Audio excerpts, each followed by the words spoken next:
With KHON2 Sports, Kanoa Leahey. How you doing, everybody? Let's talk sports. There was a bit of reality TV type drama this morning at the annual NFL Pro Bowl kickoff press conference as Governor Neil Abercrombie made an impromptu appearance to declare his support and desire for the game to remain here in the islands. The statements were a contrast to remarks he made last year when Abercrombie vehemently questioned the $4 million fee paid to the NFL by the state per the latest contract. Now, there is no contract in place going forward, although both sides say negotiations are ongoing. And the situation was referenced by an NFL official at this morning's press conference, which was held at the Hilton Hawaiian Village. We are aware of the comments of the governor recently. We are very confident that we will continue to have good faith discussions with the state of Hawaii. As said before, we love everything about the community, and we have to be hopeful that a mutually beneficial result will be achieved. Then, as if it were scripted for effect, just minutes after that, the governor entered unannounced and took the podium. Despite some stories to the contrary, the relationship is solid, and we hope it's going to stay that way. KHON2 Athlete of the Week is brought to you by the Laborers and Union Contractors, proudly building Hawaii. 3 yards in a cloud of dust, an oft-used phrase in football that can be applied to Rick Jones' approach to the fullback position. You know, Ricky Jones is the type of guy, you want 1 yard, he'll give you 3 yards, and at the same time, you need 20 yards, he'll give you 3 yards. Hard to expect more, though, from a guy who used to play offensive line until this, his senior year. Jones worked so hard in the offseason and shed so many pounds, it prompted a position change. Coach said either I had to put on some weight again to stay on the O-line or I could try out for fullback, and he gave me 1 day to do it, and I thought I did all right, so it's been going pretty good from there. Especially this past Saturday night. The handoff was a little bumpy, but hey, it works. Given to Rick Jones, number 45, a 5'11", 210-pound senior back, and he pile drives his way in for 6. We're 6 yards out, and I'm thinking, okay, we can't run a wedge from 6 yards. It's like a quarterback sneak, 6-yard quarterback sneak. My quarterback comes running to the sideline, Coach, Ricky Jones. I'm thinking, what? He's not even in the game. Put Ricky Jones in, so Ricky, and he's right there already sprinting in, and we're waiting for his name to be called. Told my quarterback, go ahead, call it. He called it. I guess when the offensive lineman heard that his number was called on a wedge, he was going to block and do everything they could, and he eventually found the hole. It took a while. Found the hole and got himself in the end zone. All I could say is when I was on the ground, looking around, make sure I got past that line, I couldn't believe it. I actually got my first high school touchdown ever, and as soon as I stood up, I didn't know it until I had a sea of green around me. All my teammates were hugging me. I didn't know what was going on. It was amazing. One of the happiest moments I've ever had on this field. A moment that almost never occurred. Rick had expected his father to return home from his most recent tour of duty prior to the season, enabling the dad to witness the son playing prep football for the first time in Rick's career. It was that anticipation that prompted Rick's off-season work ethic.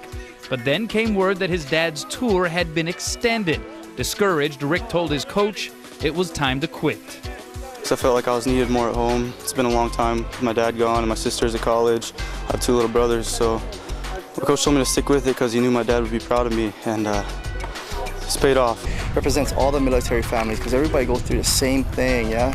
That the home dynamics change, and you know, now that Ricky's the oldest, he has to be the father of the house, and all these responsibilities on the military kids. So our kids really felt for him and prayed for him. And the good thing is the dad actually asked the military, I need to come home and at least watch my son play once. And Chief Warrant Officer 4 Matthew Jones will get that chance upon his return late next month, just in time for Lelehua's homecoming. All through high school, 4 years, he's never gotten to see me play. He's always been deployed or out in the field just doing stuff, so it's going to be really great.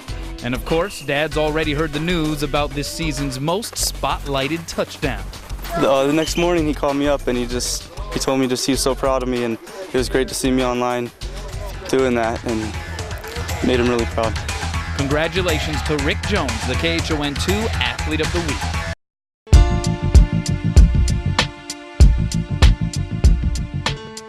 That'll do it for tonight's show. Legendary football coach Vince Lombardi once described the game by saying, "It's not whether you get knocked down, it's whether you get up." Hawaii has sure been knocked down time and time again this season, and last Friday you could feel the intense frustration flowing out of the players themselves. Lombardi also once said, winning is a habit. Unfortunately, so is losing, and habits, as we all know, can be extremely difficult to break.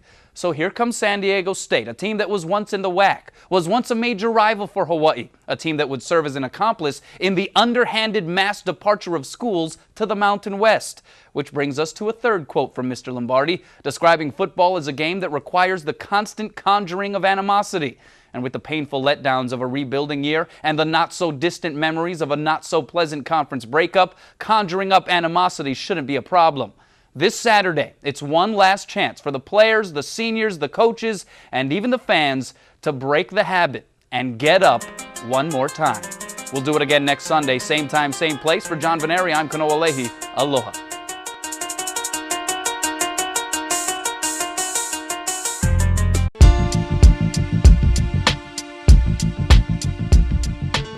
That'll do it for tonight's show. 2005 began amidst a tornado of questions, with a youth movement taking over the offense, new faces on the Hawaii coaching staff, and an intimidating schedule.